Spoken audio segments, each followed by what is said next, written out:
Women have been fighting for their rights since America was first formed. When John Adams was attending the Continental Congress in Philadelphia to create the Declaration of Independence with other brilliant men, his wife Abigail wrote a letter to him.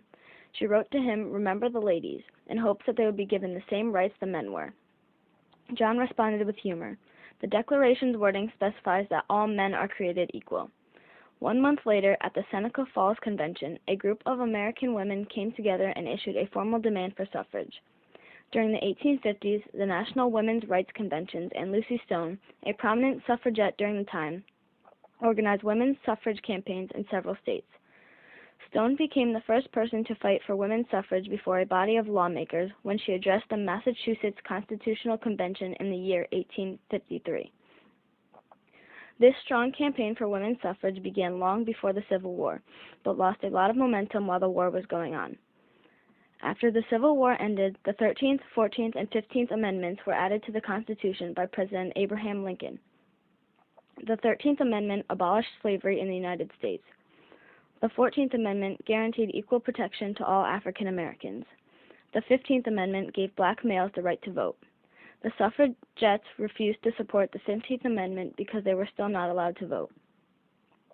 The National Women's Suffrage Association formed as a result of the opposition of the 15th Amendment. This group fought for a universal suffrage amendment to the Constitution. The delegates said that all men and women are created equal, that they are endowed by their Creator with certain inalienable rights. They interpreted this to mean that since men had the right to vote, women should have the same right. Women refused to argue that they deserved the same right as men because they believed that they were the same. They believed they deserved the right because they were different. A different group, the National Women's Party, focused on things that would get them noticed, such as strikes and White House picketing. Susan B. Anthony and Elizabeth Cady Stanton were suffragists who worked to gain the right to vote on a federal level. Lucy Stone was a suffragist who formed the American Women's Suffrage Association to gain suffrage in state legislation. Together, the National Women's Suffrage Association was created. Other than the two suffrage groups, there were actions taken to be recognized by the federal government. The petition from Susan B. Anthony to U.S. Congress was made on January 12, 1874. The petition for women's suffrage by Frederick Douglass, Jr. was created in 1877, and the ratification of the 19th Amendment, Tennessee, established on August 24, 1920, were among many other documents that were created for the purpose of recognition by the federal government. Although many women and men were open to guaranteeing women the right to vote, some were not.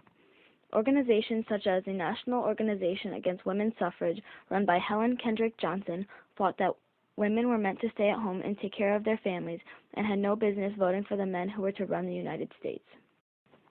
The upper-class women of New York felt they had the power to prevent suffrage and were afraid of women gaining the right to vote because it would dilute their influence. In the beginning, these upper-class anti-suffragists let the men do the talking, but they eventually adopted the techniques created by the suffragists and became mobile in voicing their opinions. The anti-suffragists easily won the New York State referendum in 1915 because they spread word around the town that allowing women to vote would close the saloons all over the state. In 1917, another referendum took place, and this time the suffragists won because they argued that the saloons were Germanic, and since at the time Germany was hated, the suffragists won easily. All over the country, male voters were making the decision. In the South, white men strongly opposed women's suffrage because they did not want to give black women the right to vote. Ethnic politicians opposed as well, especially Catholics, because they did not allow their women to have a political voice. Lastly, liquor forces opposed women's suffrage because they realized that women would vote dry. On August 26, 1920, the 19th Amendment was ratified, giving women the right to vote. Suffragists influenced other women to exercise their voting right in 1936 through posters in the languages of English and Yiddish, supporting Franklin D. Roosevelt, Herbert H. Lehman, and the American Labor Party. The issues of prohibition, child health, public schools, and world peace were emphasized by politicians in response to the enlarged electorate. Women did not ignore these issues. They just shared the same behavior and outlook on voting as men. The organizations NAWSA became the League of Women Voters, and the National Women's Party started to lobby for full equality and the Equal Rights Amendment, which would pass Congress during the second wave of the women's movement in 1972, but the amendment was never ratified. Most women began to vote in 1928 when the big city machines realized they needed the support of women to elect Al Smith. Women were needed to support Prohibition and vote for Republican Herbert Hoover. Catholic women were hesitant on voting in the early 1920s, but registered in big-time numbers for the 1928 election. The first election where Catholicism was a major issue. A few women were elected to office, but none became especially important during this time period. Overall, the women's right movement was inoperative in the 1920s as Susan B. Anthony and other important activists were dead, and besides Alice Paul, few younger women came along to replace them. Though the 19th Amendment was intended to solely grant women the right to vote, it also had a major impact on the general composition of office holders, and it also affected how American citizens voted and how Congress members tended to vote. Over time, this massive change in voting blocks have had a huge impact on how office holders have used government spending, created special programs, and laws.